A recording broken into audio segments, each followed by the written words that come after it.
Good morning, everyone. My name is Rahul. I welcome you all in your teaching warrior family. 7 AM पर देते हैं हम लोग आपको हिंदी के प्रैक्टिस सेट, जिसमें आज हमने पेडागोजी के कुछ क्वेश्चन इंक्लूड किए हैं जो कि MP वर्ग 3 और CTET के लिए बहुत ज़्यादा इंपॉर्टेंट रहेंगे। और ग्रामर वालों के लिए तो हमेशा की तरह अच्छे अच्छे क्वेश्चन हैं। आज अगर ग्रामर वालों की फुल स्कोर होता है ना, तो इसका मतलब उनकी तैयारी पूरी हो चुकी है। आज पता पड़ जाएगा तैयारी पूरी है या नहीं है। नंबर नहीं कटना चाहिए एक भी। नमो नारायण का संधि विच्छेद क्या होगा? देखो, ये जो ओ होता है ना, ये किस में बदल जाता है? विसर्ग में बदल जाता है। किस में? विसर्ग में। और फिर ये विसर्ग में बदल के क्या हो जाती है? विसर्ग संधि। क्या हो जाती है? विसर्ग संधि। ठीक है, तो हो जाएगा नमः धन नारायण।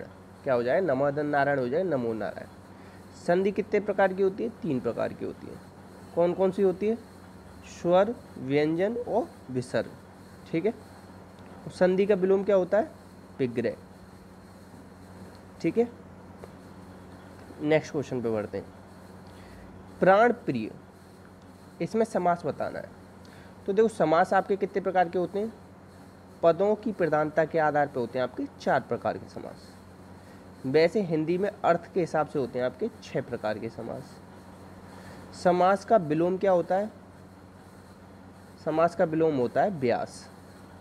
जितनी देर में मैं ये एक्स्ट्रा फैक्ट बताता हूँ ना, उतनी देर में अपना आंसर चूज कर लिया करो। ठीक है, तो प्राण प्रिय, प्राणों से प्राण जितने प्रिय होते हैं ना, उतनी ही प्रिय हो। प्राणों के समान प्रिय हो, प्राणों के समान। और के समान का यूज हम कहाँ करते हैं? किस समास में के समान आता है? कर्मधारय में आता है के समान, क्योंकि इसमें होते हैं विशेषण विशेष्य। ठीक है, तो प्राण क्या है इसमें? इसमें विशेष, और प्रिय क्या है? विशेषण। तो विशेषण विशेष हो जाएगा, तो वो होता है कर्मधारय। दूसरा पद प्रधान होता है, और ये किसका भाग होता है? तत्पुरुष समास का। बहुब्री में क्या होता है? अन्य पद प्रधान होता है। द्वंद्व में दोनों पद प्रधान होते हैं। तत्पुरुष में दूसरा पद प्रधान होता है। ये पूछा जाता है कि किस समास में कौन सा पद प्रधान होता है, इस तरीके से क्वेश्चन आएगा। कवि शब्द में कौन सी संज्ञा है? देखो, संज्ञा होती है आपकी उत्पत्ति के आधार पर 3 प्रकार की, अर्थ के आधार पर 5 प्रकार की, और कवि का स्त्रीलिंग होता है कवयित्री। ठीक है, तो कवि क्या है? आपकी जातिवाचक संज्ञा है। अगर किसी स्पेशल कवि का नाम ले लेते, जैसे कह देते सुमित्रा नंदन पंत। प्रकृति के सुकुमार कवि कौन है? सुमित्रा नंदन पंत। तो ये हो जाते फिर व्यक्तिवाचक संज्ञा। अभी इसमें आंसर क्या हो जाएगा इसका? बी, क्योंकि ये पूछा है कि इसमें कवि में कौन सी संज्ञा। पता नहीं पड़ रहा ना, कोई भी कवि हो सकता है, तो जाति, पूरी जाति का बोध करा रहे हैं। ठीक है, द्रव्यवाचक में क्या आएगा आपका? कोई भी द्रव्य, पानी ले लो, चाहे दूध, ये सब किस में आएंगे? द्रव्यवाचक में।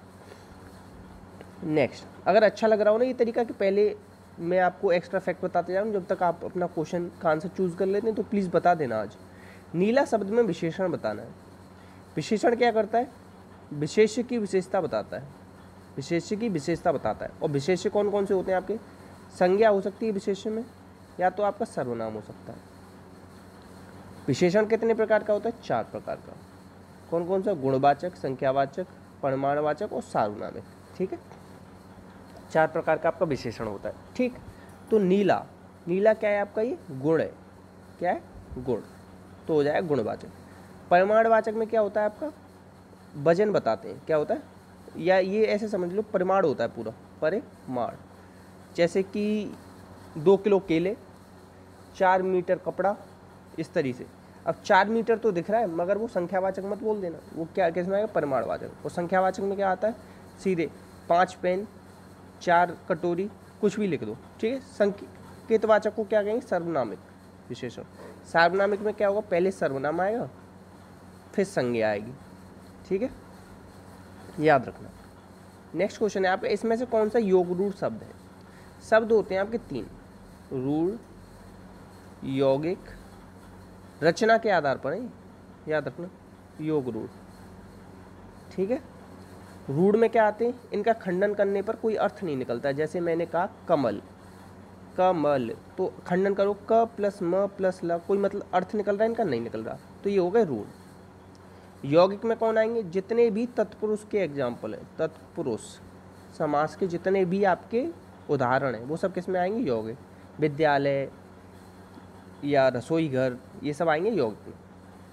योग रूढ़ में क्या आएंगे? जितने भी पर्यायवाची हैं वो सब किस में आएंगे? योग रूढ़ में आएंगे। या जितने भी बहुब्री समास के एग्जाम्पल हैं, ये ट्रिक है, लिख लेना, ये ट्रिक है, जितने भी बहुब्री के एग्जाम्पल होंगे वो सब इसमें आएंगे योग रूढ़ में। तत्पुरुष के आएंगे सारे यौगिक में। तो इसमें कौन सा बहुब्री का एग्जाम्पल है? तो चक्रपाणी, ये है आपका बहुब्री का एग्जाम्पल। ठीक है, तो ये हो जाएगा आपका योग रूढ़ शब्द। ठीक, नेक्स्ट क्वेश्चन पे चलते हैं। अनुपस्थित में उपसर्ग बताओ। उपसर्ग कहाँ लगते हैं? आगे लगते हैं।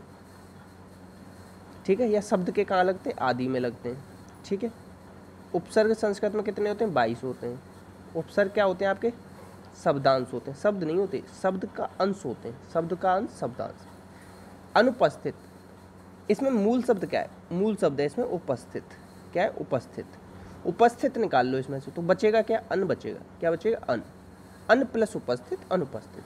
ठीक है, याद रखना। संस्कृत के 22 कौन से? आ, अब, उप, अप, शून्य, विनिर, दुर, दुस, प्र, परा, प्रति, परि, अनु, अधि, सम, ये सब क्या है? संस्कृत के उपसर्ग हैं। याद कर लेना, बहुत काम आते हैं। सही कथन का युग्म का चयन करना है। देखो, शशि गा रही है और नाच रही है, और कहाँ आता है? किंतु, देखो लिखो, किंतु, परंतु, और, एवं, इसलिए, वरना, ये सब आते हैं आपके संयुक्त वाक्य में। तो ये तो सही है। कठोर बनकर भी सहृदय बनो। कठोर बनकर भी सहृदय मतलब अच्छे हृदय वाले। तो ये तो सरल वाक्य होगा, सिंपल सेंटेंस है सीधे। जिसने टोपी पहन रखी है वह बाबू कहाँ गया? जिसने, उसने, जो, सो, की, ये सारे किस में आते हैं? मिश्र वाक्य में आते हैं। तो उपरोक्त सभी सही हैं। और आपके वाक्य 3 ही प्रकार के हैं। कौन कौन से हैं? एक तो है सरल, एक है संयुक्त, एक है मिश्र। राजभाषा आयोग का गठन कब हुआ? राजभाषा आयोग का गठन हुआ और उसके पहले अध्यक्ष थे B.J. खैर। तो कब हुआ भैया? ये हुआ था 1955 में। कब हुआ था? 1955 में। और अगर 1961 से एक साल और आगे बढ़ जाए, 1962, तो इंडिया और चाइना की लड़ाई हुई थी। इंडिया चाइना वार कब हुई थी? 1962। 71 में बढ़ जाए तो बांग्लादेश बना था। 1971 में क्या बना था? बांग्लादेश। ठीक है, नेक्स्ट। अंकुर का पर्याय क्या है? अंकुर का पर्याय मतलब होता है पर्यायवाची। अंकुर मतलब होता है अंकुरण। अंकुरण, जो अभी अभी नवोद्भिद, क्या हो जाएगा? नवोद्भिद। एक वचन और बहुवचन दोनों में प्रयोग कौन हो सकता है? जो नहीं बदलेगा। देखो, लड़का का क्या हो जाएगा? लड़के। लड़का आ रहा है, लड़के आ रहे हैं। उसके एक बेटा है, उसके 4 बेटे हैं, तो ये तो दोनों बदल गए। मुनि नहीं बदला, तो मुनि क्या हो जाएगा? एक वचन और बहुवचन में सेम। और हिंदी में केवल 2 ही वचन हैं, 2 ही लिंग हैं, स्त्रीलिंग पुल्लिंग, एक वचन बहुवचन। वह सर्वनाम किस वेद के अंतर्गत आता है? कौन सा? वह सर्वनाम। सर्वनाम के वेद कितने? 6। पुरुषवाचक, निश्चयवाचक, अनिश्चयवाचक, संबंधवाचक, प्रश्नवाचक और निजवाचक। इस तरीके से 6 वेद हैं सर्वनाम। सर्वनामों की संख्या कितनी? टोटल 11। वह किसके अंतर्गत आएगा? देखो, ये जो पुरुषवाचक होता है ना, इसके भी 3 वेद हो जाते हैं, उत्तम पुरुष, मध्यम पुरुष और अन्य पुरुष। अनिश्चयवाचक नहीं आएगा इसमें, क्योंकि अभी ये किसकी बात कर रहा है? वह, तो वह हो जाएगा आपका अन्य पुरुष। जो बात कर रहा होता है, जो कर्ता होता है, कर्ता किस में आएगा? उत्तम पुरुष में। जिससे बात कर रहा होता है वो मध्यम पुरुष में, और जिसकी बात कर रहा होता है थर्ड पर्सन, वह क्या है? Third person. क्या है? Third person. तो ये क्या हो जाएगा? अन्य पुरुष। नेक्स्ट, इसमें से तुर्की भाषा का शब्द बताना है। कौन सा? तुर्की। देखो, पहले बताऊंगा, पहले लिख लो पुर्तगाली। ठीक है, पुर्तगाली लिखो। पुर्तगाली लिखो आप अलमारी। अलमारी। ठीक है, चाबी, गमला। ठीक है, ये क्या हो जाएंगे? आलपिन या तमाकू। ये हो गया आपके पुर्तगाली। ठीक है, रिक्शा किसका होता है? मैंने बताया आपका जापानी होता है। ठीक है, और जापान के नए प्रधानमंत्री बने हैं अभी कल परसों, योशिहिडो। कौन बने? योशिहिडो, याद रखना, कल ही बने। चाय किसका है? चाय चीनी है का है। चाय हुआ, लीची हुआ, ये किसके हैं? चीनी के। कमरा क्या है? अरबी भाषा का शब्द है। कौन सा बच गया? कैंची बच गया। तो कैंची किसका है? तुर्की भाषा का शब्द। आंसर हो जाएगा डी। बहुत ज़्यादा पूछा गया तो मोस्ट की पावर इनफाइनाइट लगा लेना, ये मतलब आएगा ही आएगा, इसे आप छोड़ नहीं सकते, ऐसा क्वेश्चन है। अनुभवी का विशेष्य क्या हो जाएगा? इसका मतलब पता है क्या हुआ? ये क्या है? विशेषण है। विशेषण, तो जिसकी विशेषता बताता है वो विशेष्य। तो क्या हो जाएगा अनुभव का? अनुभवी का विशेष हो जाएगा अनुभव। क्या हो जाएगा? अनुभव। ठीक है। नेक्स्ट, परिमाणवाचक विशेषण किस वाक्य में है? परिमाण बताना है। क्या बताना है? परिमाण। कुछ बच्चे आ रहे हैं, ये तो अनिश्चयवाचक विशेषण हो जाएगा। सभी लोग हंस रहे हैं, इसे छोड़ दो। 2 दर्जन अनाज दे दीजिए। अब देखो 2 दर्जन में फिक्स नहीं होती, 2 दर्जन में क्वांटिटी फिक्स नहीं होती, तो ये हो जाएगा परिमाणवाचक। मुझे 2 दर्जन केले दे दीजिए। अब 2 दर्जन केले मैंने आपको 24 मिलेंगे, क्योंकि 1 दर्जन में कितने होते हैं? 12। चाहे केला छोटा हो चाहे बड़ा हो, आपको 24 मिलेंगे। ठीक है। और जब किलो की बात करें, किलो में कोई चीज़ फिक्स नहीं होती कितनी आएगी, किलो में परिमाण होता है, और दर्जन में क्या होता है? संख्या होती है। तो इस चीज़ को, अंतर को याद रखेंगे। आपको कन्फ्यूजन हो सकता है, अभी भी हो रहा हो मेरे बताने के बाद, तो कमेंट बॉक्स आप लोगों के लिए पूछ लेना। आंसर क्या हो जाएगा इसका? आंसर हो जाएगा सी। ठीक है। नेक्स्ट क्वेश्चन, षडानन का संधि विच्छेद करो। देखो संधि विच्छेद किस में होता है? वर्णों में होता है। और समास विग्रह किस में होता है? शब्दों में होता है। तो डा किस में आता है? टमाटर ठंडे, ट ठ ड, तो 3 का क्या बन जाएगा? 1। सट धन आनंद बन जाएगा इसका आंसर। ठीक है। नेक्स्ट, उपानह का अर्थ क्या होता है? इसका तो सीधे सीधे याद करना पड़ेगा आपको, जूता। क्या होता है? जूता। लघु उत्तरीय, लघु प्लस उत्तरीय, क्या हो जाएगा? लघु उत्तरीय। तो ये छोटा ऊ और छोटा ऊ मिलकर क्या हो जाएंगे? बड़ा ऊ। इस तरीके से सोचो, लघु प्लस उत्तरीय, ऊ और ऊ क्या हो जाएंगे? दीर्घ स्वर संधि बना देंगे। ठीक, इतना याद रखोगे। दीर्घ, गुण, वृद्धि, यण, अयादि, 5 प्रकार की होती है आपकी स्वर संधि। ठीक है। 4 ये लिख रहे, 1 ये लिख रहे। आंसर हो जाएगा इसका दीर्घ स्वर संधि। लघु प्लस उत्तरीय, लघु उत्तरीय। ठीक है। और गुण में क्या होता है? गुण में आपकी 1 मात्रा आती है। ठीक है। और वृद्धि में कितनी आती है? 2 मात्रा। यण में क्या आती है? यह और बा से पहले आधे आधे शब्द आते हैं। और अयादि में 3-3 शब्द, 3-3 वर्णों के पेयर बनते हैं। ठीक है। जैसे पवन, पावन। ठीक है। नेक्स्ट, मैं पेपर किस कारक चिन्ह के भेद हैं? देखो कारक कितने होते हैं आपके? 8 हिंदी में। तत्पुरुष समास और संस्कृत में कारक चिन्ह कितने होते हैं? 6, मतलब प्रयोग करते हैं 6 कारक चिन्हों का। ठीक। अब ये बताऊंगा कर्ता का क्या होता है? कर्ता ने। अपादान और करण में क्या आता है? से। अपादान में अलग होता है, करण में जुड़ाव होता है। संप्रदान के लिए। अधिकरण में आता है मैं पेपर। आंसर हो जाएगा इसका बी। नेक्स्ट, अर्धविराम चिन्ह का रूप बताओ। तो क्वेश्चन नंबर 19 जवाब दोगे आप कमेंट बॉक्स में। टोटल विराम चिन्हों की संख्या है 20, उसमें से 1 हिंदी का है जो कि है पूर्ण विराम। इस तरीके से डंडा लगता है, ये पूर्ण विराम हिंदी का है, बाकी 19 इंग्लिश से लिए गए। ठीक है। और ये क्या है आपका? विस्मयादिबोधक। इस तरीके से कोई आ जाए ना, नीचे पॉइंट लग रहा हो और ऊपर पूर्ण विराम का डंडा, तो वो हो जाएगा विस्मयादिबोधक। ठीक है, याद रखना। और कामता प्रसाद गुरु जी ने बताए ये आपके 20। ठीक है। आप बताओगे इसमें अर्धविराम चिन्ह कौन सा है? क्वेश्चन नंबर 19 जवाब दोगे आप। उच्चारण स्थान के आधार पर ये जो यहाँ है ना, ये कहाँ से बोला जाएगा? देखो ये क्या है? पंचमा अक्षर है। पहले तो ये बता दो, पंचमा अक्षर है, 5वां है। 5वां किस में आएगा? च वर्ग में आएगा। किस में आएगा? च वर्ग। और चा वर्ग किस में आता है? चा वर्ग आता है आपके तालु में। ठीक है। तो आ जाएगा आंसर तालव्य। अगर ये होता ड़ तो हो जाता कंठ। और मूर्धन्य में कौन सा आएगा? मूर्धन्य में आएगा ये वाला, ये आएगा मूर्धन्य में। और ओष्ठ में क्या आएगा? माँ। और दंत में क्या आएगा? न। ठीक है, याद रखना। सकर्मक क्रिया का उदाहरण बताओ। देखो पक्षी उड़ते हैं, ये स्वभाव है, पक्षी का क्या है, स्वभाव है। तो स्वाभाविक क्रिया कैसी होती है, अकर्मक होती है। रोना क्या है, बच्चे का स्वभाव है, तो ये भी अकर्मक। राधा नाचती है, ये भी स्वभाव है और अकर्मक। या ऐसे पूछो क्या नाचती है, कोई उत्तर निकलेगा, राधा नाचती है। क्या उड़ते हैं, पक्षी उड़ते हैं। क्या रोता है, बच्चा रोता है, कोई अर्थ नहीं। बच्चे क्रिकेट खेल रहे हैं, बच्चे क्या खेल रहे हैं, क्रिकेट खेल रहे हैं। जवाब निकला ना, तो ये हो जाएगा आपका कर्म। और जहाँ कर्म होता है तो वो हो जाती है आपकी सकर्मक क्रिया। आंसर हो जाएगा सी। आज आराम से पढ़ा रहा हूँ, आप लोगों को देख लेना और बताना आप लोग कैसा अच्छा लगा या नहीं लगा। आराम से पढ़ के, और मतलब पहले एक्स्ट्रा फैक्ट बता रहा हूँ, बाद में आंसर आप लोगों को समय मिल जाए इसके। हवन में प्रयोग की जाने वाली सामग्री, एक देखो, एक याद करो, समिधा।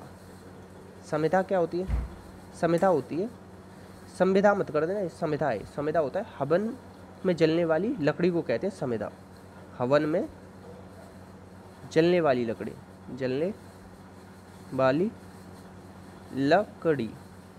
अब इसमें क्या है, सामग्री, हवन से संबंधित सामग्री होगी हबी। क्या होगी, हबी। और नैवेद्य क्या होता है, ये होता है बताशा। नैवेद्यम समर्पयामि, पंडित जी कहते हैं ना, तो नैवेद्यम क्या होता है, बताशा। और याद रखना कैलाश कैसे लिखते हैं, कैलाश देख लो, कैलाश इस तरीके से लिखा जाएगा। शुद्ध बर्तनी बता दी मैंने। नेक्स्ट, इसमें से शुद्ध शब्द बताओ। देखो, भगवद गीता ऐसे आएगा, पंडित में ये आएगा इस तरीके से, तहसीलदार में ये सा आएगा। पुदीना शुद्ध है, इसमें कौन सा शुद्ध है, पुदीना। उज्ज्वल लिख लो, जगह है। कवित्री मैंने लिखा दिया था। द्वारका लिख लो, द्वारका, ठीक है। और हम लोग होते हैं हिरण्य कश्यप, कश्यप बोलते हैं, कश्यप होता है वो, हिरण्य कश्यप होता है, ठीक है, ये लिख लो। और आप लिख लो सारथी। सारथी में बहुत सारे लोग सोचते हैं बड़ी की मात्रा लगती है, बड़ी की नहीं लगेगी, ये याद रख लेना, इतना ही याद रख लो। आप लोग बताओगे अधिशासी कैसे लिखते हैं, इंग्लिश में लिख के बता रहा हूँ, हिंदी में आप बताओ। अधिशासी, अधिशासी कौन सा, अधिशासी अभियंता होता है ना, इंजीनियर, तो अधिशासी कैसे लिखते हैं शुद्ध, ये अगर कमेंट बॉक्स में बताया तो मैं बहुत ही आपका आभारी रहूँगा। अब यहाँ से देखो पेडागोजी के क्वेश्चन स्टार्ट होते हैं। ग्रामर जिसने पढ़ी है और जो नहीं पढ़ना चाहता आगे पेडागोजी, तो प्लीज़ आप यहाँ से स्किप कर सकते हो वीडियो को और शेयर करके जाना, ये मैं आप लोगों से अनुरोध करता हूँ, ठीक है। और लाइक कर देना अगर अच्छा लगी हो तो वीडियो। व्याकरण शिक्षण की कौन सी विधि अपेक्षाकृत प्रभावी है, क्या है, प्रभावी है। तो ये सारी विधि, मगर कौन सी कह रहा है, प्रभावी विधि बता रहा है। तो प्रभावी होती है आगमन विधि। आगमन में क्या होता है, आ से आगमन और ये ऊ से उदाहरण, सेम सा है ना, तो उदाहरण से नियम की ओर चलते हैं। निगमन में क्या होता है, ना से निगमन और ना से पहले क्या बनाते हैं, नियम, ठीक है। तो आंसर हो जाएगा आगमन। और व्याकरण कैसा शब्द है, ये पुल्लिंग शब्द है, ठीक है।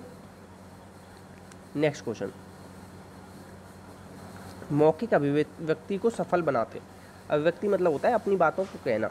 इसे कैसे सफल बनाओगे, कहीं पे भी रटकर बोलने की बात आ जाए ना, उसे तुरंत काट देना। बिना भूले लगातार बात आ जाए ना, लगातार काट देना।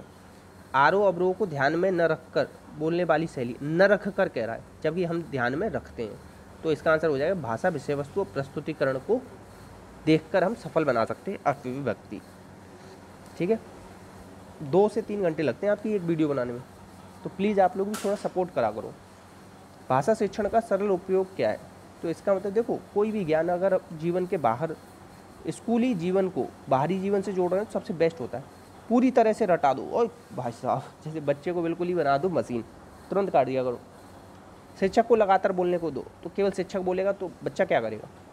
अंग्रेजी के शब्दों का प्रयोग करो, अगर हिंदी शब्द पढ़ा रहे हो, हिंदी भाषा पढ़ा रहे हो, तो इंग्लिश की क्या ज़रूरत है उसमें, ठीक है। तो आंसर हो जाएगा ये। आशु भाषण क्या होता है, आशु भाषण से पहले बताऊंगा मैं, आशु कवि क्या बताऊँ, आशु कवि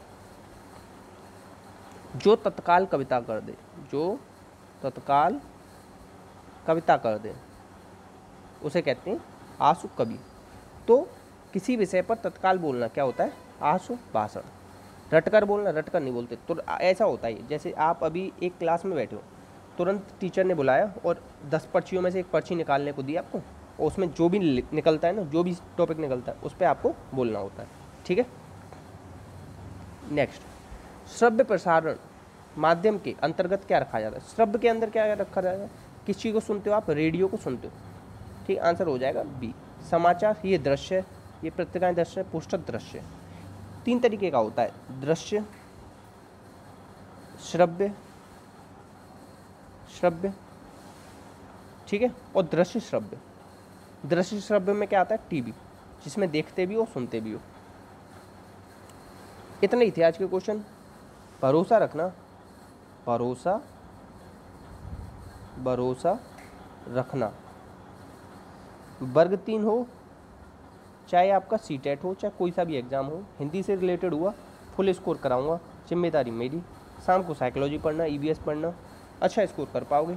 अपना और अपनों का ध्यान रखना। वीडियो अच्छी लगी हो तो शेयर कर देना और लाइक कर देना अच्छी लगी हो तो। इसी के साथ जय हिंद, जय भारत।